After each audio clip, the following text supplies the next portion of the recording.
नमस्कार। Corona pandemic के 25वें episode में आप सभी का हार्दिक स्वागत है। सबसे पहले आप सभी का बहुत बहुत धन्यवाद। इस कार्यक्रम के लगभग 1500 से ज़्यादा व्यू हो चुके हैं और उसके लिए मैं आप सभी का दिल से आभारी हूँ। एक छोटी सी क्षमा प्रार्थना भी। अपने पिछले एपिसोड में मैंने एक भविष्यवाणी की थी और इसमें एक छोटी सी गलती हो गई। जो मैंने 25-26 तारीख के बाद में मौतों की संख्या की भविष्यवाणी की थी 300 से ज़्यादा होने की, वह नंबर एक्चुअली 200 होना चाहिए था। 300 से ज़्यादा का नंबर अभी जून के पहले सप्ताह तक आएगा, तो इस गलती के लिए मैं हृदय से क्षमा प्रार्थी हूँ। अब शुरू करते हैं आज की बात। आज सुबह जब मैं विभिन्न वेबसाइट्स को खंगाल रहा था तो मेरे ध्यान में कल की जो CDC की गाइडलाइंस हैं वे आई, जिसमें उन्होंने इस संक्रमण के फैलने के कारण के बारे में थोड़ा संशोधन किया है। और वह संशोधन है कि आपके जो सरफेस के थ्रू ट्रांसमिशन होता है उसकी संभावना बहुत कम है और संक्रमण का जो मुख्य प्रसार है वह ड्रॉपलेट इन्फेक्शन की वजह से होता है। और यह बात मैं शुरू से ही कहता आ रहा हूँ और इसी बात को लेकर मैंने पिछले एपिसोड में भी कुछ बात की थी। इसके साथ ही साथ आज सुबह मेरे एक मित्र हैं प्रदीप कुंभट, उनका मैसेज आया कि उनके पास एक मैसेज था कि 60 से ज़्यादा उम्र के जो लोग हैं उनकी शील्डिंग होनी चाहिए और उस बारे में प्रदीप मेरे विचार जानना चाहते थे। तो मैंने उन्हें रेफ़र किया मेरे पिछले एपिसोड में, जो कि पिछले इसी सप्ताह बुधवार को मैंने डाला था। तो उस एपिसोड में मैंने इस बात का जिक्र किया था कि हमें 60 से ज़्यादा के जो लोग हैं उनकी शील्डिंग के इंतज़ाम करने चाहिए और बाकी लोगों के जो सीरियस इफ़ेक्ट्स हैं वह कोरोना से होने की संभावनाएं काफ़ी कम हैं। तो इसलिए अगर हम 60 से ज़्यादा उम्र के लोगों की शील्डिंग कर उन्हें बचाने के प्रयत्न करें तो वह एक ज़्यादा अच्छी स्ट्रेटजी होगी। जब मैंने यह जिक्र किया तो मेरे एक और मित्र हैं सुरेश राठी, उनका मैसेज आया कि मैं अब तक के 24 एपिसोड का जो मुख्य बिंदु हैं उनको लेते हुए एक 25वां एपिसोड बनाऊं, जो एक लंबा एपिसोड हो और उसमें जो सारे बिंदु मैंने उठाए हैं उनका जिक्र किया जाए। वह एक काफ़ी लंबा एपिसोड हो जाता है, इसलिए मैंने सोचा कि मैं जो मुख्य बिंदु हैं उनको एक बार यहाँ आपके सामने पेश कर दूं और ये बता दूं कि मैं अब तक जो बताता आया हूँ वह जो बाद में विभिन्न संस्थाएं हैं उन्होंने उस बात को मेरे बताने के काफ़ी सप्ताह बाद में माना है और उनको अपनी गाइडलाइंस में शामिल किया है। तो शुरुआत करते हैं हम जो पेंडेमिक की ड्यूरेशन है उसको लेकर। मैं अपने पहले एपिसोड से यह कहता आया हूँ कि यह महामारी बहुत जल्दी ख़त्म होने वाली नहीं है और कम से कम 1.5 से 2 साल चलने वाली है। और अब लगभग सभी संस्थाएं यह मानने लगी हैं कि यह एक लंबी लड़ाई है जो कम से कम 1.5 से 2 साल चलेगी।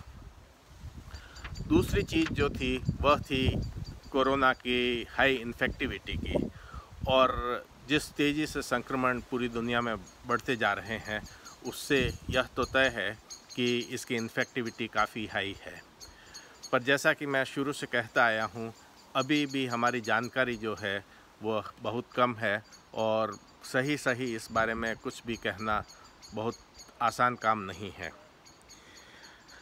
तीसरी चीज़ है जो मैंने आज शुरू में ही जिक्र किया कि इसके संक्रमण का मुख्य स्रोत है ड्रॉपलेट इन्फेक्शन, जो हवा द्वारा फैलता है और छूने से इसके फैलने की संभावनाएं बहुत नगण्य हैं, और इसलिए उसके बारे में ज़्यादा परेशान होने की और जिस तरह के स्टेप्स हम ले रहे हैं, जैसे सब्जियों को डिसइंफेक्टेंट से धोना आदि, वह कोई बहुत ज़्यादा समझदारी का स्टेप नहीं है। हालांकि इस बारे में मेरे एक अन्य मित्र ने भी लिखा कि यह एक एरर है, बट मैं नहीं मानता और मेरा अभी भी यही मानना है। और कल सीडीसी ने अपने रिवाइज जो मोड ऑफ इन्फेक्शन है उसमें इस बात को प्रमाणित किया है। अगली चीज़ जो मैं कहना चाहूँगा वह यह है कि शुरू से ही मैं कहता आ रहा हूँ, और जब ये कोरोना के टेस्ट के विभिन्न तरह के टेस्ट के बारे में जानकारी आने शुरू हुई थी, तो मैंने जो रैपिड एंटीबॉडी टेस्ट था उसके बारे में एकदम शुरू में कहा था कि यह कोई बहुत रिलायबल टेस्ट नहीं माना जा सकता, बल्कि यह दूसरे ही दिन, जिस दिन आईसीएमआर ने उसे रैपिड एंटीबॉडी टेस्ट को अपने टेस्टिंग स्ट्रेटजी में शामिल किया, उसके अगले ही दिन मैंने कहा था कि यह एक रिलायबल टेस्ट नहीं है और मैं नहीं समझता कि इससे हमें कोई फ़ायदा होने वाला है। और कुछ दिनों बाद आईसीएमआर ने उस टेस्टिंग स्ट्रेटजी को वापस ले लिया। पांचवी बात जो मैं कहना चाहूँगा वह है कि भारत में इसकी मोर्टेलिटी रेट कम रहेगी, और यह मैं शुरू से कहता आ रहा हूँ। और यह अभी तक के जो आंकड़े हैं वह बताते भी हैं कि भारतीय उपमहाद्वीप में इस महामारी से होने वाली मोर्टेलिटी रेट जो है वह बाकी विश्व की तुलना में, पर्टिकुलरली यूएस और यूरोप के तुलना में काफ़ी कम है, और यह अब स्पष्ट नज़र आ रहा है। पर इसका यह मतलब नहीं है कि इसकी वजह से हमें बहुत निश्चिंत होकर बैठ जाना चाहिए, क्योंकि अभी भी मेरा मानना यही है कि इंडिया जो है उसमें नंबर ऑफ़ इन्फेक्शंस और नंबर ऑफ़ डेथ्स सबसे ज़्यादा, दुनिया में सबसे ज़्यादा होने की संभावना है, और इसलिए हम निश्चिंत होकर हाथ पर हाथ रखकर नहीं बैठ सकते। मैं बार बार यह कहता आ रहा हूँ कि अभी तक जो भी उपलब्ध प्रमाण हैं वह इस बात की तरफ इशारा करते हैं कि भारत में इस संक्रमण को डील करने के लिए न तो कोई प्रॉपर विज़न है, न स्ट्रेटेजी है और न प्लानिंग।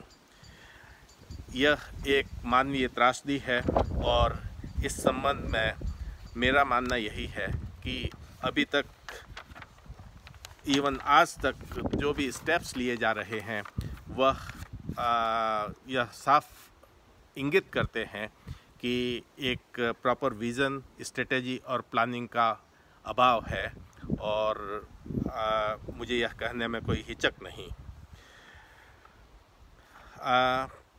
अगली बात जो है वह है संभावना किसी वैक्सीन या दवा जो इस संक्रमण को ट्रीट कर सके, क्योर कर सके। और मैं शुरू से कहता आया हूँ कि निकट भविष्य में बहुत जल्दी इसकी कोई वैक्सीन या दवा मिलना मुझे मुमकिन नहीं लगता, और वह स्थिति आज भी जस की तस बनी हुई है। इसके साथ ही साथ मैं शुरू से बात करता आया हूँ जो विभिन्न ड्रग्स जैसे कि हाइड्रोक्लोरोक्विन और रेमडेसिविर और प्लाज्मा थेरेपी, उन दवाइयों की बहुत ज़्यादा उपयोगिता इस महामारी में मुझे समझ में नहीं आती, और वह जो उपलब्ध आंकड़े हैं वह यह प्रमाणित भी करते हैं कि ये चीज़ें जो हैं वह कोई बहुत इफ़ेक्टिव नहीं हैं। नवीं बात जो मैं आपके सामने लाना चाहूँगा वह है सेकेंड वेव।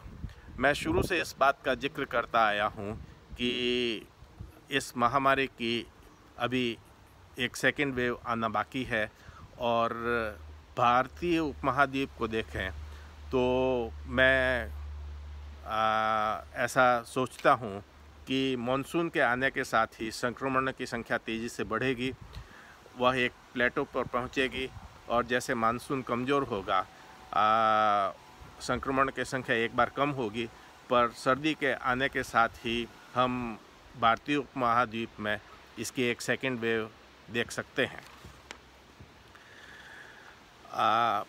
इस चीज़ को अगर हम समझना चाहें तो अगर स्पेन में जो नए इन्फेक्शन और डेथ्स हुई हैं उनका कल और परसों का आंकड़ा देखें तो यह इस बात की पुष्टि करते हैं कि सेकेंड वेव की संभावनाएं हैं। 21 तारीख को स्पेन में नए संक्रमण की संख्या 593 और नई मौतों की संख्या 52 थी, जो 22 तारीख यानी कल बढ़कर 1787 नए संक्रमण और 688 नई डेथ्स हो गई। यह भी संभव है कि यह जो चेंज ऑफ नंबर है उसकी वजह करेक्शन ऑफ डेटा भी हो सकता है, पर एक सेकेंड वेव की संभावनाओं को नकारा नहीं जा सकता, और बहुत ज़्यादा संभावना इस बात की है कि एक सेकेंड वेव आएगी। अंत में मैं एक बात और कहना चाहूँगा, और वह बात मैं शुरू से कहता आया हूँ कि अभी भी हमारी जो जानकारी है SARS-CoV-2 जो कोविड-19 का वायरस है उसके बारे में बहुत ही कम है और अपूर्ण है, और हमें अभी बहुत लंबा रास्ता तय करना है। तो आज का कार्यक्रम मैं यहीं समाप्त करूंगा, पर एक बार आपको फिर याद दिला दूं कि आप इसे ज़्यादा से ज़्यादा शेयर कीजिए, सब्सक्राइब कीजिए, नोटिफिकेशन का बटन दबाइए, और अगर आपको यह कार्यक्रम पसंद आता है तो लाइक का बटन दबाइए और कमेंट बॉक्स में अपने कमेंट लिखिए ताकि मैं इस कार्यक्रम को और ज़्यादा उपयोगी बना सकूं। बहुत बहुत धन्यवाद। नमस्कार।